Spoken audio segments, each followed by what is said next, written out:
body image, how athletes look, how people look is unavoidable now. And, we deal with eating disorders in clinical work and athletes, but this middle ground, people tend to think of it as, a black and white issue versus a spectrum. And disordered eating is much more prevalent than we would like to think. You touch on this in your paper. Can you tell us a little bit about the prevalence rates in college sport, and a little bit about that spectrum between, an eating disorder, disordered eating, and eating, for optimal nutrition? Yeah, and I think, so we haven't really jumped into very much about kind of assessing the prevalence rates, I think, as much as what we could have in the past. And that's some things that we might try to start doing across some of the female athletes across St. Louis, Missouri, because we're fortunate. We've got a number of different institutions with some athletic departments of varying sizes and scope. So, and we've talked about doing that. But I think, it's an extremely, so I think certainly certain types of sports, right, more aesthetically driven sports, I generally probably point that needle a little bit more towards the female athletes. In terms of concerns, regarding disordered eating. But I really do think it's important for people to understand that disordered eating is not the same thing as an eating disorder. But I think but that doesn't mean that you should be dismissive towards one because it's not a clinical diagnosis. I mean, you could almost kind of look at it like, there's, the fire is starting to smolder, if you will, you know what I mean? Like where there's smoke, there's fire type of a scenario would be kind of one way to think about it. And I don't want that to create caution or not unnecessary alarm bells. But I think in general, a lot of time, the thing that I like is, like people getting into, critically thinking about like, what is their relationship with food? Like how, and that, that's not where my expertise has lied upon. So I get a little bit nervous trying to talk in that space because that's not where I feel the most knowledgeable, but I think in general, there's definitely a lot of insights, a lot of sample within the literature to suggest that there's a number of athletic populations out there and active people that are out there that they don't have a good relationship with food, and how they're eating and when they're eating, and the reasons behind that. That there's a lot of people that can really, I think, achieve a tremendous amount of benefit, just from their health and kind of mental perspective on mental disposition on life, if they would kind of address that and kind of think about that a little bit.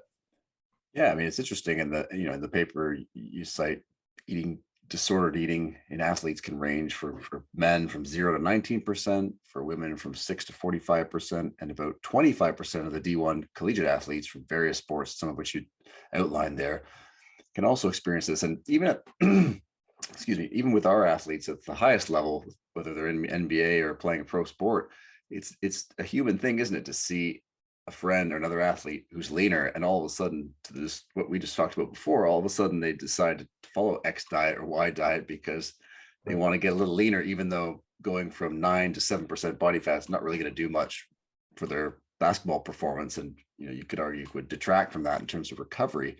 So that mismatch between the energy intake and energy expenditure, whether it's the poor dietary habits, not enough nutrient density, these are all things that can crop up in any of us. And if we start to see this happening more frequently, then that can be a moment for discussion with performance staff and docs to say, hey, how do we help this person out?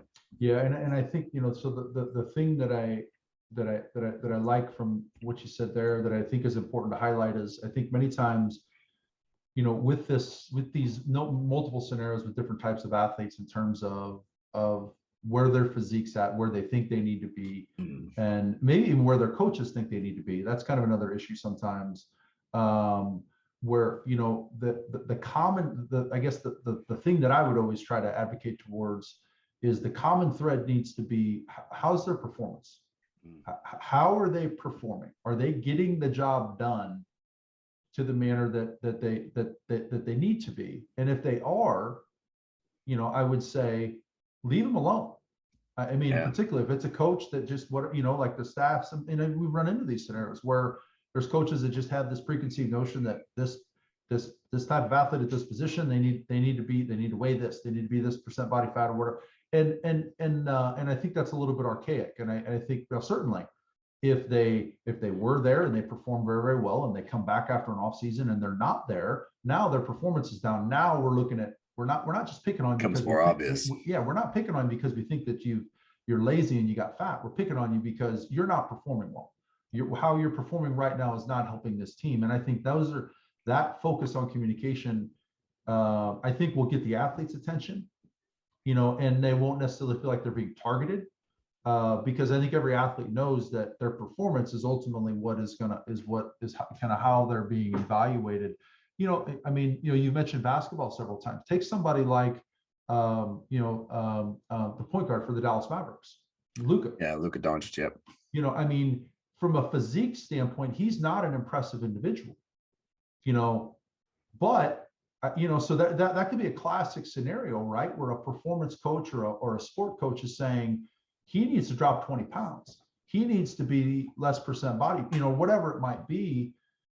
But his numbers at times, what he's getting done on the court, I would just be like, you know what, if he's able to do it, and now with the professional athletes, the longevity across the season is a whole nother factor to throw in there too. And sometimes weight can be an issue with that.